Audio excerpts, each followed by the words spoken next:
Welcome to Carl and Heather Present, the podcast where we dive into the insights, challenges, and humor of being married to someone who is nothing like you. Are you ready?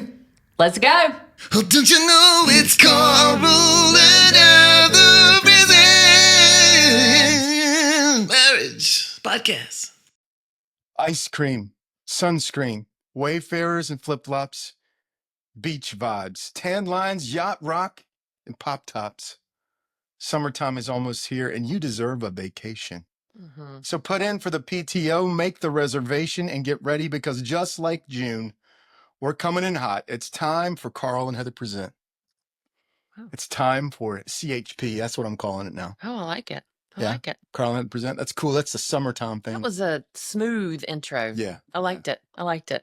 I'm excited. I'm excited for summer vacation. Ooh, yes, me Yeah. too. We're heading out. Headed gonna out be to good. Florida. I can't wait. I grew up in a family that did not make vacation reservations for hotels. Oh, okay. What Yeah. What did you do? We just left for vacation. We knew where we were going, one of two places, the beach or Gatlinburg. And the entire first day of my family vacations were driving around to different hotels and squabbling with my parents, arguing about the affordability of said hotel or motel. I love that. My gosh. I love it so That's much. what we're going to do too. Isn't that funny? Yeah. Ben and Janet. Okay. I'm going to get to our guests. How about that? That's really funny. I like that story. We have some dear friends with us today, Ben and Janet Burns. You guys have been married how many years again? 30 years. 30 Dang. years. Oh my gosh. Almost 31. 31 in August. That's amazing. That's amazing. Okay. And you live do you still live in Wilsonville, Oregon? Mm-hmm. Okay. We do. Yes. That's awesome. Well, we're so glad to have you here with us. Tell us I know about your family, but it's always fun to hear you tell us about your family. So tell us about your kids, what you do for work, that kind of thing. Yeah. Well, we have 3 kids. And so our oldest is Lauren. She's 26. She lives in Washington, D.C.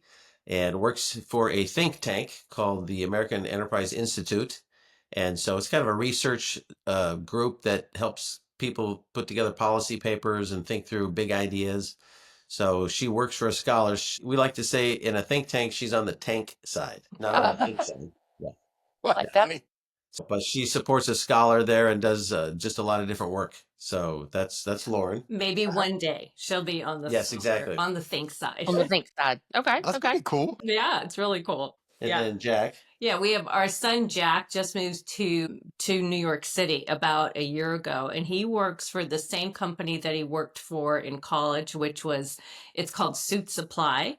So he sells men's suits, and he has had quite the adventure where they have sent him to Italy and to Amsterdam, and it's been a crazy life. We're all like, how did you get to do all this stuff? He's also just the right height and weight, and he fits in all the sample sizes. So there's been some modeling shoots he's even been on. He was Wow. he was on a shoot in Miami. Yeah. Following in dad's footsteps. That's Exactly. pretty good. Exactly. My height, my good looks, maybe not. Yeah. Unstoppable. And then our youngest, Sydney, she is graduating from college in June, in a few weeks. Oh, wow. So she was our basketball player. She played Division I basketball for UC Davis, which is near Sacramento, California. Yeah. And she'd love to keep playing basketball. So she's got to sign with an agent and is trying to get into playing for somewhere in Europe.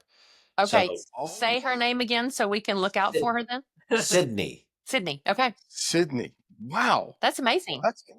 So all of our kids, I mean, if this comes through for Sid, she's going to be in Europe. So Lauren's in DC, Jack's in New York, Sid's in Europe. No one's West Coast. Yeah. Wow. Yeah. Aw. We told them, go, do, be, dream. And they have. And we're very lonely. It's very lonely here. No one's there. No one to yell at. No one to say, pick up your clothes, shut the refrigerator.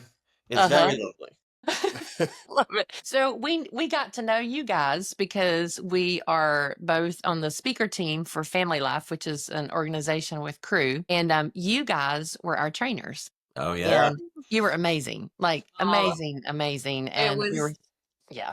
We loved you guys. Yep. It was just like, what are we training? They're excellent. They just have it all down. So we had, I feel like, and I can't remember, was that the Yeah. first time Awesome. that you all? the very first Yes, time we very spoke. first event we spoke at in Sun River, Oregon. Yep. You guys were there. We met you there for the first time, and we became friends Yep. right then. I'll always remember that. Yeah. Yeah. We love you guys. Well, the thing I remember about our time was that I saw a guitar up front. And I go, so wait a minute, why is your guitar up front? Someone said, well, Carl's an artist, and so he's going to sing from time to time. I go, okay, that's not fair because I can't sing, I can't play guitar. So he's gonna be one of those really cool hip guys that just brings on the guitar and wows the audience, which you did. So Yes. you're just a great compliment to each other. Very, very Thank you. It's my only party trick. Well, dude, it's really good. That's Really, really good. Stick with it. Yeah. Right. I will. So Yeah. you guys, have y'all been in full-time ministry your whole marriage for the most part? We Yeah. have. So even before. Yeah. Yeah. That's where Okay. we're Since college, pretty Yeah. much. Okay. Yeah. So what's something you've learned about ministry? What has ministry maybe taught you about marriage and maybe vice versa? I think what's interesting about ministry, and you all know this, but ministry is so much about giving to other people, giving up your time, giving up your attention, buying a coffee a lot of the times. But it's really about being generous with your time and emotions and just focusing on them. And that's a really good skill to have in marriage, learning how to put yourself second and put somebody else first and Yeah. learn how to really draw them out and listen to them and try to really care for them. So I think that's been helpful because you meet a variety of people in ministry. And so you have to learn how to adjust to the conversations and kind of lean in when you don't understand. And those are things that are really valuable to learn how to do with your spouse. I think it's been a real benefit for us. Yeah. I would add too that just as I'm sure you all have experienced is that because so much of ministry is about conversation, right? And getting to someone's heart, the external package or the external initial presentation isn't at all always what's going on internally. So many times, I mean, just we've been around people who are 6-figure plus and some, I would say even in poverty, and yet are at the deep heart level. We all want the same kind of thing. And I feel like that applies to marriage in the sense of there's times where we are entering into a conversation and the external persona is not really what's going on internally. You know, there can be maybe a tougher edge, and being able to sit with that and realize, no, there's a heart behind there that I need to press into to understand what's going on. What do you think are some of the tells that people have? I think people are universal in a lot of ways. We are, or at least there's like 5 different versions of us. You know what I'm saying? What are some of the tells that you've learned from sitting with people, listening to people? How do you recognize, oh, now might be an opportunity to push into that deeper place?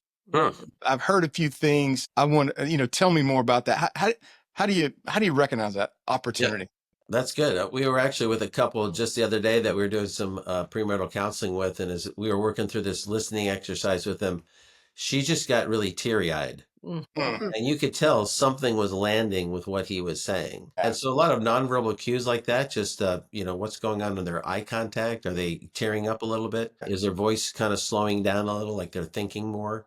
Is there more pauses, like something's moving in? And it's like an invition to explore. It's like, tell me what you're thinking right now. Or I noticed that you just got a little bit emotional when he said that. What were you feeling?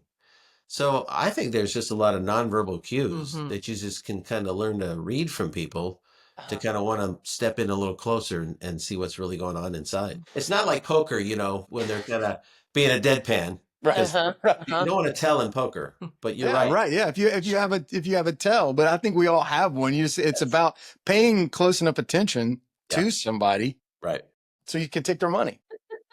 Exactly right. Right. I think sometimes a tell also is when, especially when you're talking to a couple, is when one of them is disengaging.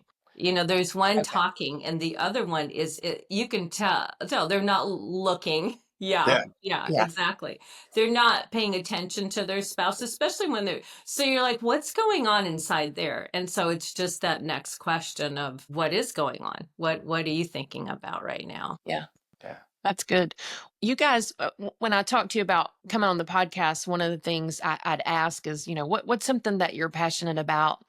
And empathy was the word that came up. Now, I feel like that's I don't want to say a buzzword, but it's used a lot in our culture. So I think it's good to maybe define it. Like, what would you say first that empathy is? And then Why is it so important in a marriage? Yeah. Well, I think a good way to think about empathy is to try to understand and as best you can feel what the other person's feeling. And of course, you can't feel exactly what they're feeling because it's not happening to you. Yeah. But you identify with the idea, let's say someone's feeling sad, is that somehow you're able to realize what does sadness feel like? How do I feel when I'm sad? And so it allows me to try to step into what they're saying with more of a posture of, wow, they feel sad right now. How can I join them in that moment and not be silly about it, not overdo it, but Right. just realize they're at a place of sadness. And how can I remember what sadness feels like so I can kind of listen better and draw out that out more. So I think empathy is that idea of kind of feeling with others what they're feeling. And it's so interesting. Paul said in Romans 12:15, he said this idea of rejoice with those who rejoice and mourn with those who mourn. And it's really like getting on their emotional level so you can connect better with them. So I don't know what you'd add, but that's kind of a starting definition, maybe. Yeah. Okay. So what would the distinction between empathy and sympathy be? They seem like similar words. I kind of think that, they're at least cousins or together, but how would you make a distinction, Yeah. especially if you're, talking about it in the context of a marriage or a relationship, communicating with somebody? Yeah. Well, as I understand sympathy, it's more that you recognize it, but you're kind of on the other, like you're on the other side of the street. You're like, oh, that's a bummer. Look at that car accident over there. Right. I feel I sad feel for you. bad that they were in a car accident, but Yeah. Yeah. Or it's like, I feel sad for you yeah. versus I feel sad with you. Like Ah, I'm trying to get to the place where you are, not like it happened to me, yeah. but I'm trying to remember what the feeling of sadness is so that I can better understand and how to explore it. So that's one thing I would say that might be different. I Yeah, like I that. guess I I like think, that. Go ahead. yeah. Go ahead, Heather. What were you No, going to you go say? ahead. Um, I think about as women and as moms, I mean, generally, universally, we can sympathize with our role as moms and we have a lot of young marrieds in our lives that are just having kids and just that hard season, right? Of when they're not sleeping and you're not sleeping and that, you can't figure out nursing. And as soon as you figure something out, it changes. And you're like, what the heck? How do I do this? So I can sympathize with the general population. But empathy, like Ben was saying, is really like, but what's your story? What is your exact story? And how do I enter into that and come alongside? Because maybe, like I didn't struggle with nursing. So I didn't fall in that category, but sleep I sure did. So Yeah. I have a different story. Yeah. Yeah. So with that, you talked about obviously have to listen to be able to be an empath with someone. You can't just like assume where they are. So what are some ways that you would say you've learned over 30 years to like really listen to each other, not passively or not like, yeah, I kind of know, sometimes I think the what might happen after being married that long is you just assume Janet or Ben. We already know each other. There's really no need for me to actively listen to them. I know what she's going to say. We can complete each other's sentences. So how do you do that? How do you actively listen to each other? Well, I would say, especially, listening is especially important when you're in a conflict, right? And there's a difference. So there's been hurt feelings. It's especially crucial then.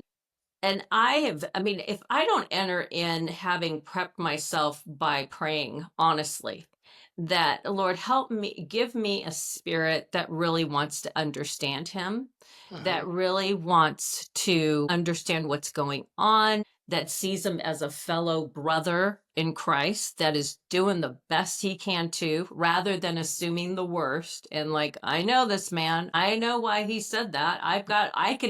I can fill in all the blanks, but it's probably not from a positive side. So if I haven't prepared my heart that way initially, it's probably not going to be, I'm not going to listen well.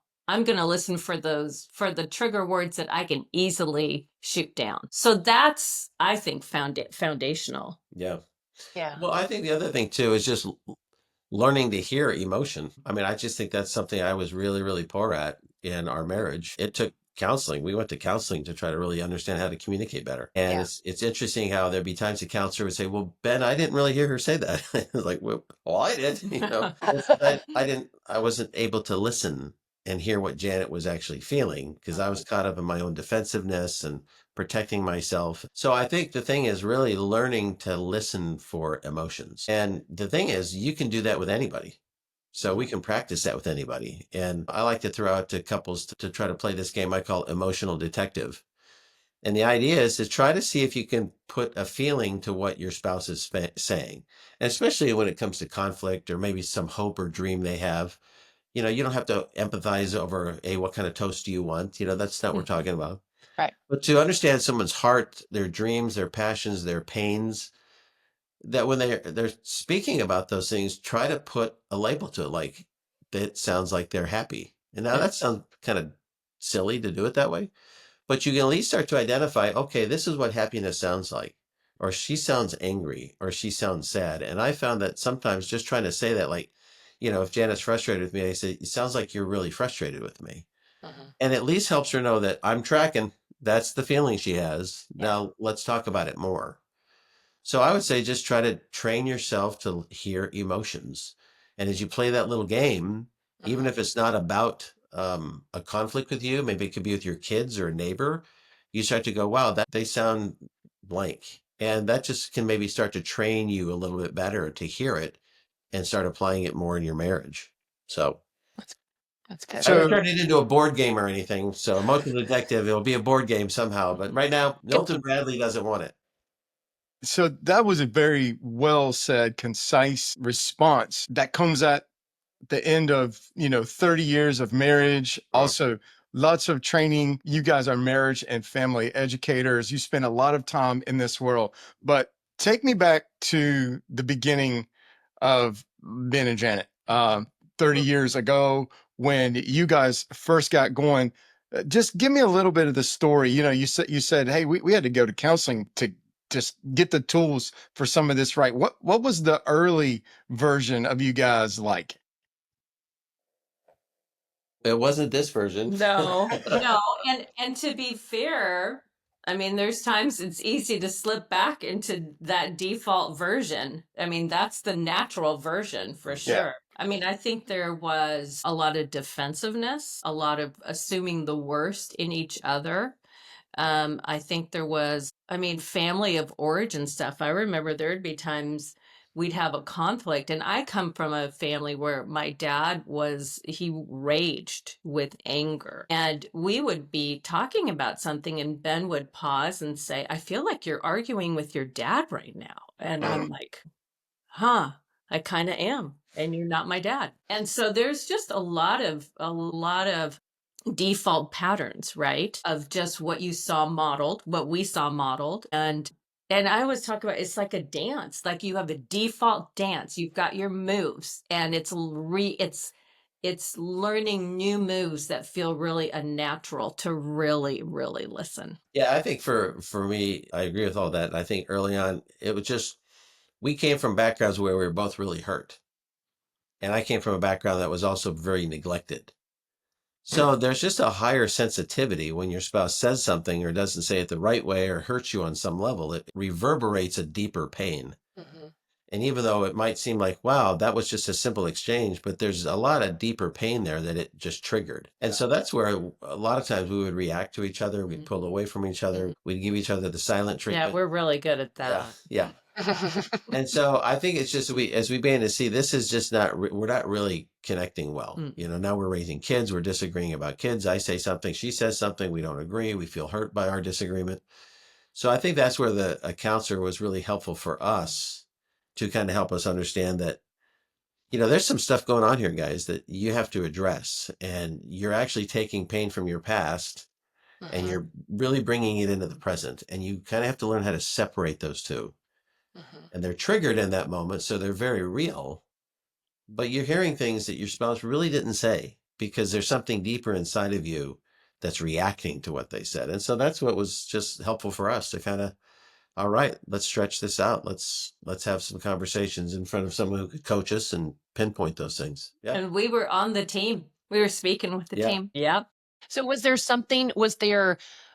a, this is the line in the sand, this is a moment that you decided, hey, we got to get some help with this. We need to see a counselor, or was it just kind of a gradual thing for y'all? I think it was, well, to be honest, I remember us talking about we felt like our sexual intimacy became boring and it was what's going on. And as we went and we're like, this isn't what we, either one of us thought it was going to be. Right. And we realized a lot of it has to do with everything that happens outside of the bedroom. We aren't resolving conflict. We're just sweeping it under the rug. And so we were like, we need to work on this. We need to change. I mean, our kids, whether the kids are soaking in how we're doing relationship, that's what they're going to walk away from our home with. And we're like, we need to really be intentional about it. And I have, as of late, I have just really, I've thought about how when we're perfunctory in our approach to conflict resolution, you can expect that sex will be perfunctory just as much. Because I really do think the way we communicate and resolve deeper things gives us that opportunity to go to a deeper level of intimacy and then that translates to the kind of sexual intimacy that we really want. That's interesting. I don't think most people, and I'm even thinking about this, that would even connect empathy and intimacy. From a sexual standpoint, you might think, oh yeah, if you can be an empath with me and really sit in the emotions that I'm feeling, then I feel more understood. But it does make sense that then I would also want to be more vulnerable and open with you sexually, because there's a level of trust that's built, right? Absolutely. Yeah. There's a book that we read that was kind of helpful. But one of the things he said is that physical closeness happens best through emotional closeness. And so if your goal is really to be physically close or sexual intimacy, sexual intercourse, then if you skip the emotional part, it's not going to really happen. But if you really work on being emotionally close, there's a greater chance that the physical intimacy will follow. And so that's where it was really eye-opening for me, especially as a guy, to kind of go, okay, it's not just say these 3 things in the morning and hope for something that night. It's like, it's an environment of trying to listen and be close. And I'm still really big time on that journey. But there is a connection about how we feel treated, what we want to do as a result of how well we feel treated. Yeah. And along this lines, I do think that over time, it's easy. Like I would say for me, my default is to go, oh, it's not that big of a deal. Let's just move on. And the more and more I say that, the less I show up really in the relationship and I'm willing to just engage. And it doesn't have to be conflictual, but it needs to be real and authentic. It's the same thing. It translates to, I'll show up in bed, but not fully engage, right? It's the same thing. It's like you're going to the DMV or you're going on like a special date. Like, which would you rather do? Exactly. Yes. Exactly. Yeah. So Well, I don't know what we said makes sense, but yeah, no, it's well, I'm just kind of processing what you're talking about in real time, because there's something about empathy that also increases fidelity to the person that you're trying to engage with and listen to. And because, if I'm going to be, if I'm going to go there with Heather, at the same time, I'm going there to the exclusion of every other thing and every other person. I want to feel like what she's feeling and kind of get in there with her. But it's not like I'm playing the field either. It's like all that, everything else is going on. I'm put that to the side. You're my focus. She's my focus, or in your case, you're each other's focus. Well, that wakes me up, in a different kind of way than someone was just like, well, I understand it's not a big deal. I'm sure so-and-so would understand, just sort of like that kind of empathy is like universal empathy. I think is, maybe an idealistic way of approaching it, but like with my spouse, like I am empathetic with her to the exclusion of everyone else. And it's like, hey, I'm in here with you. yeah. I just process in real time. Of course, that would wake my affections up for her and her for me in a different way, but in Yeah. in a way that increases my fidelity to her. I like that. Yeah. You Yeah. guys are so smart. No, you said that really well. Well, I think what's interesting about the idea of like you're saying about connection and fidelity too is that a psychologist that I read said that really one of the greatest ways you express love to someone is by listening to them. And I was like, what? And it's interesting because if you think if God is love from a Christian point of view, and if this guy's right, then one of the greatest ways people feel loved is when they feel listened to. And it's interesting because as the image of God, every human being wants their thoughts to be acknowledged. They want their emotions to not be dismissed. I mean, that's just the core of what it means to be a human being. Yeah. And so when you are able to really listen well, a person really, really feels loved. And that's why it's such an important thing in marriage and for all of us to learn how to be better listeners Yeah. because we're called to love each other. Yeah. I mean, there's a lot of love one another's. And one of the most Yeah. practical ways we can love each other is by listening well. That's good. A lot of love one Yeah. another. So if there's a couple that's listening and they're like, we're really struggling to see each other, hear each other, feel what the other person's feeling, are there some practical ways, or is there a practical way that you could recommend? Hey, here's a baby step. Here's like a starting point. Because Carl mentioned you're 30 years in, but maybe somebody is 5 years in and they're like, we've never really listened to each other, or I've never really felt what she's felt, or he's never really felt what he's felt. What are some practical ways they can do that? Well, I think a lot of the stuff that we talk about in the conference is really helpful. It's just this big idea of trying to create a safe space for each other. And that comes by listening. And I think it's, you don't interrupt each other. That doesn't help. If you get angry, try to set that aside. That's what's hard. Monitor your heart. Are you getting angry? Well, then maybe say, I need a timeout. Yeah. Because you're not going to listen well if you keep being angry.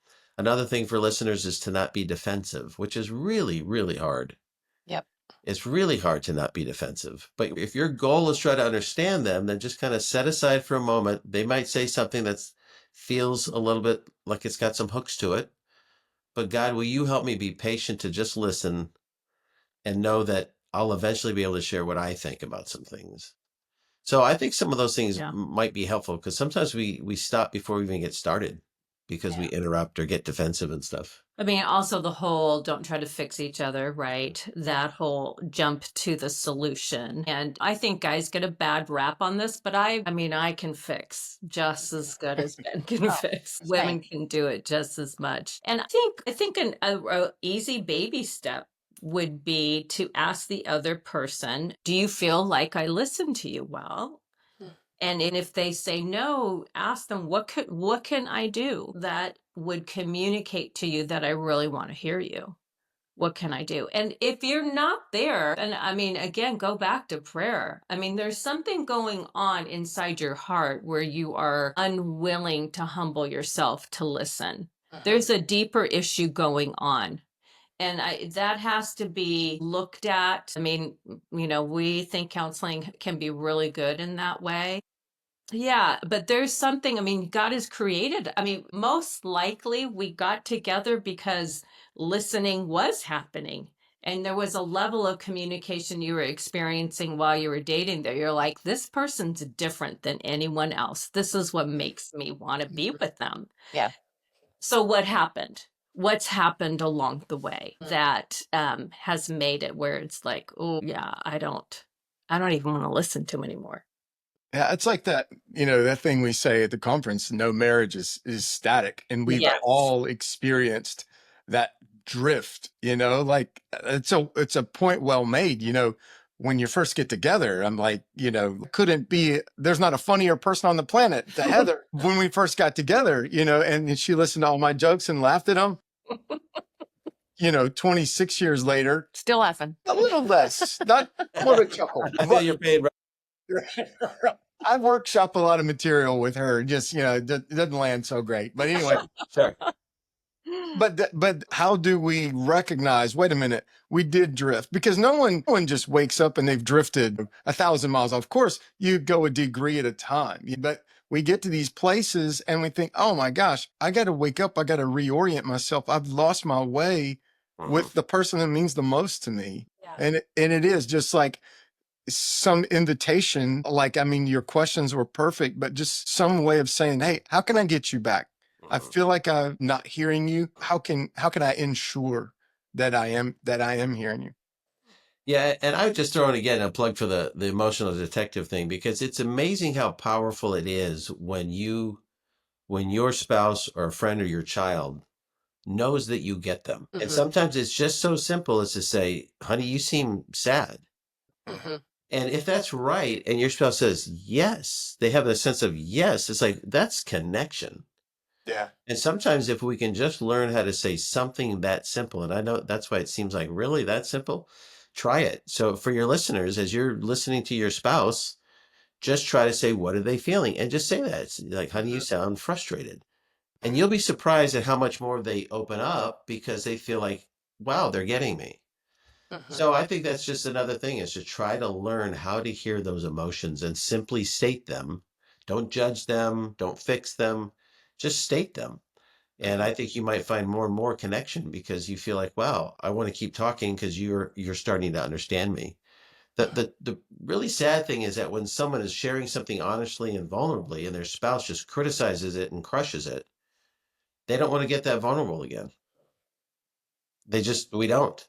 And that's why if we feel like our spouse is trying and they're trying to understand us, and every once in a while they kind of can really get that you're sad or happy or something, we want to keep giving them a chance. So I just think that's a great thing to do, is try to find that emotion and just simply state it as you're moving along. That's good. So how does all this intersect with the gospel? Like this is a marriage podcast, but it's a marriage podcast that we believe that marriages can thrive, but not without the gospel. And so how does all this intersect there? Yeah, yeah. We both. You good? Well, I do feel like, and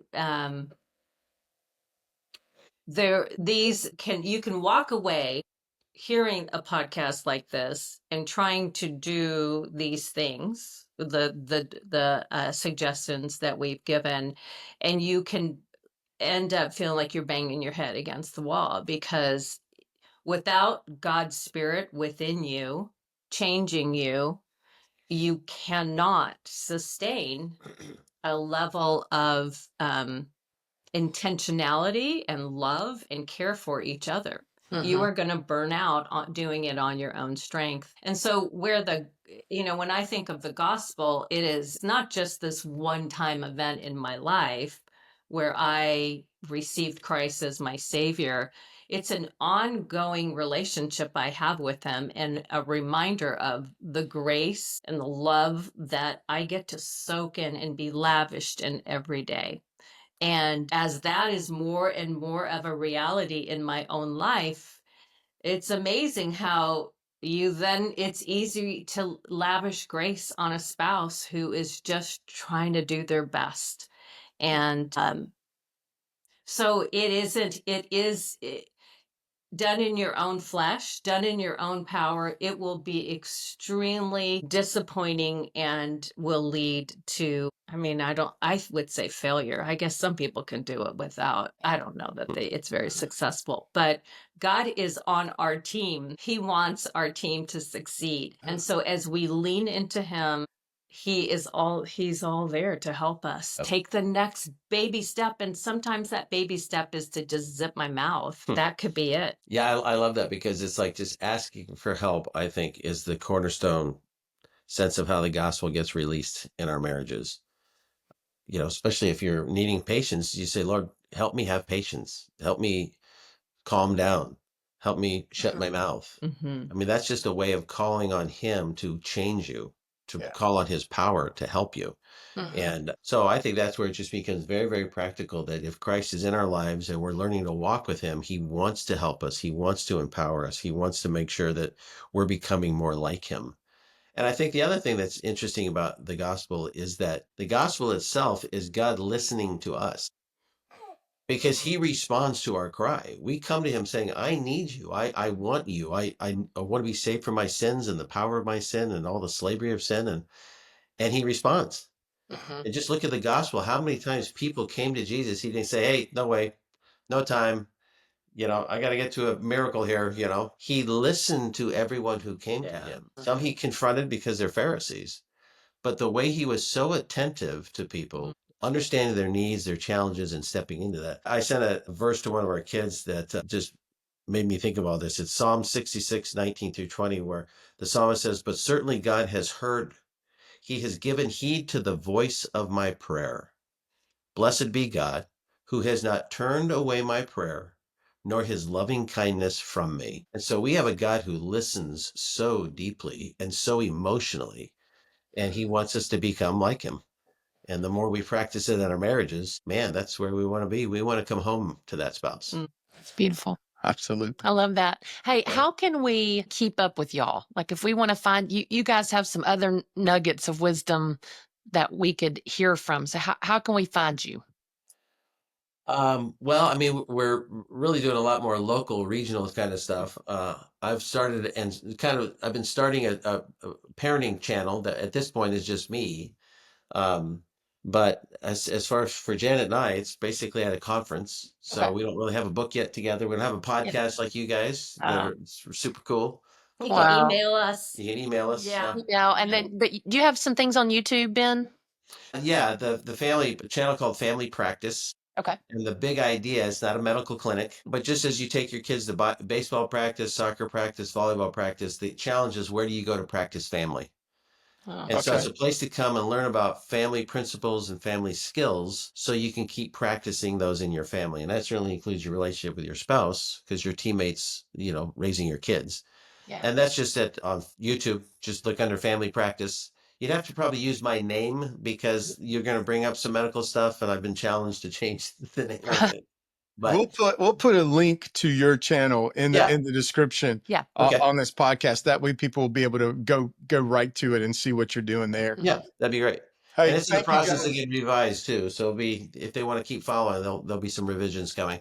Okay, That's great. awesome. Well, thank you guys for being on today. I appreciate so much your friendship and your wisdom. Thanks for sharing it with everybody. Yeah. All of our listeners know this, but we say it every time. If anybody needs prayer, Heather and I pray for marriages every week together.